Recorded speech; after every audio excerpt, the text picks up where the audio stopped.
দর্শক বৈঠকের বিষয়ে এই মুহূর্তে কথা বলবো সহকর্মী সাজেদা সুইটির সঙ্গে। প্রধান উপদেষ্টা বাসভবন যমুনার সামনে তিনি আছেন এই মুহূর্তে। সুইটি, বৈঠকটি তো 6টার দিকে শুরু হওয়ার কথা, এর মধ্যে কিন্তু 1 ঘন্টা পার হয়ে গেছে। বৈঠকটি কি এখনো চলমান রয়েছে কিনা, শেষ হয়েছে কিনা আমাদের একটু জানাবেন। ধন্যবাদ উজমা। প্রায় 1.25 ঘন্টা ধরে যমুনাতে বৈঠকটি চলছে প্রধান উপদেষ্টা সরকারি এই বাসভবনে। 6টার কাছাকাছি সময়, 6টা একটু পেরিয়ে প্রধান উপদেষ্টার কাছে দেখা করতে এসেছেন, বৈঠকে বসেছেন মির্জা ফখরুল, বিএনপির মহাসচিব। তার সঙ্গে স্থায়ী কমিটির 2জন সদস্য আছেন, সালাউদ্দিন আহমেদ এবং অবসরপ্রাপ্ত মেজর হাফিজউদ্দিন বীর বিক্রম। তাদের আলোচ্য বিষয় এরই মধ্যে আমরা আমাদের দর্শকদেরকে জানিয়েছি যে চারপাশে রাজধানী জুড়ে এবং দেশ জুড়ে যে বিভিন্ন ঘটনাগুলো ঘটছে সেগুলো যথেষ্ট শঙ্কা জাগায় যে আসলে পরিস্থিতিতে তৃতীয় পক্ষ বা যারা পরাজিত শক্তি তারা সুযোগ নেয়ার বা বিশৃঙ্খলা বাড়ানোর যে সুযোগগুলো পাচ্ছে এটা কোনোভাবে বাড়তে দেওয়া যায় না। এ ধরনের যে অ্যান্টিব্যাকটেরিয়াল অ্যাডিটিভ যুক্ত সেরা ওয়াটার ট্যাঙ্ক বিশুদ্ধ পানিতে ব্যাকটেরিয়া জন্মাতে দেয় না। বেগ থেকে তারা এখানে দেখা করতে এসেছেন এবং বৈঠকে এই ব্যাপারগুলো নিয়ে পরামর্শ হবে, কি করা যায় সেসব ব্যাপারে দুই পক্ষেরই আলাপচারিতা থাকবে। বিএনপি একটি বড় দল এবং এর আগে তারা রাষ্ট্র ক্ষমতায় ছিল, সে কারণে তারা তাদের অভিজ্ঞতা থেকে এই অন্তর্বর্তী সরকারকে অবশ্যই কিছু ভালো পরামর্শ দিতে পারবে। এবং অন্তর্বর্তী সরকার প্রথম থেকে আমরা দেখেছি শুরু থেকেই সব অংশীজন, সব রাজনৈতিক দল সবার সাথে তারা আলাপ আলোচনা করেই যে কোনো সিদ্ধান্ত নিতে বেশ পছন্দ করেন বলে তারা জানিয়েছেন এবং সেই ব্যাপারটিতে তারা সবসময় উৎসাহ দিয়ে এসেছেন।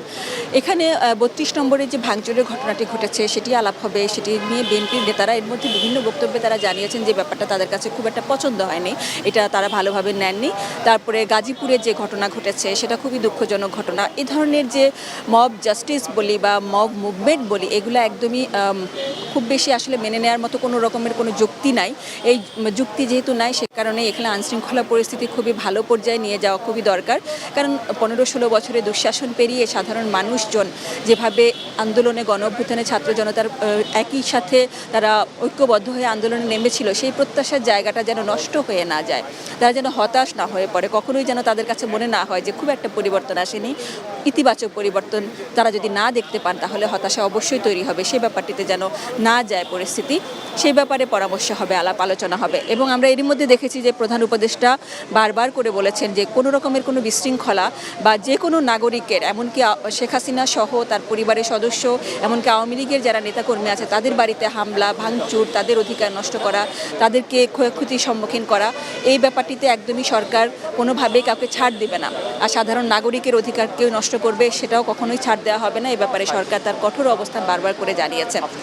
যারা দোষী, যারা অপরাধী তাদেরকে বিচারের আওতায় আনা হবে, তাদেরকে কঠিন শাস্তি দেওয়া হবে অবশ্যই। সেটা শেখ হাসিনা সহ যারা বিভিন্ন রকমের অপরাধের সাথে জড়িত তাদের বিচারটা চলছে, প্রক্রিয়া চলছে। সে ব্যাপারে হতাশা যেন না তৈরি হয় এবং আশার সঞ্চার যেন থাকে সবার মাঝে, প্রধান উপদেষ্টা সেটাই বারবার করে বলছেন। এর মধ্যে কিন্তু কমান্ড সেন্টার হয়েছে, অপারেশন যে ডেভিল হান্টটা চলছে সারা দেশব্যাপী, সেটার প্রতিদিনের আপডেট আমরা পাচ্ছি। সব কিছু মিলিয়ে সব বাহিনী, সব সংস্থা চেষ্টা করছেন সাধারণ মানুষের মনে যেন কোনো রকমের কোনো শঙ্কা, ভয়, ভীতি না থাকে, তারা যেন নিরাপদে ভালোভাবে জীবনযাপন করতে পারে, এই ব্যাপারটা। আর বিএনপি বারবার করে বলছে যে পরিস্থিতি দিন দিন খারাপের দিকে যাবে, যত দিন যাবে নির্বাচনে যত বেশি দেরি করা হবে সেটা দেশের জন্য বা গণতন্ত্রের জন্য ভালো হবে না। সে কারণে খুবই যৌক্তিক, একদমই না করলেই নয় এমন কিছু সংস্কার সেরেই যেন দ্রুত পর্যায়ে নির্বাচন দিয়ে দেওয়া হয়। তাদের চাওয়া আগামী জুন জুলাইয়ের দিকেই যেন নির্বাচনটা হয়ে যায়। যদিও প্রধান উপদেষ্টা বলেছেন আগামী ডিসেম্বর নাগাদ, মানে এই বছরের শেষ নাগাদ তিনি নির্বাচন আয়োজনে সক্ষম। এই হলো এখানকার পরিস্থিতি। বৈঠক অবশ্যই শেষের পর্যায়ে হতে পারে। বৈঠকের পরে আমরা বিএনপি নেতাদের কাছ থেকে তাদের ভেতরের আলাপের সারমর্ম জানতে পারবো এবং ফরেন সার্ভিস একাডেমিতে 7টার দিকে একটু পরেই হয়তো বা 7টার পরপরই শুরু হবে প্রেস উইং সদস্যরা যারা আছেন প্রধান উপদেষ্টার, তাদের পক্ষ থেকে ভেতরের আলাপচারিতার সারমর্ম আমরা জানতে পারবো। কোনো সিদ্ধান্ত এলো কিনা সে ব্যাপারে অবশ্যই তারা আমাদেরকে জানাবেন। উসমা।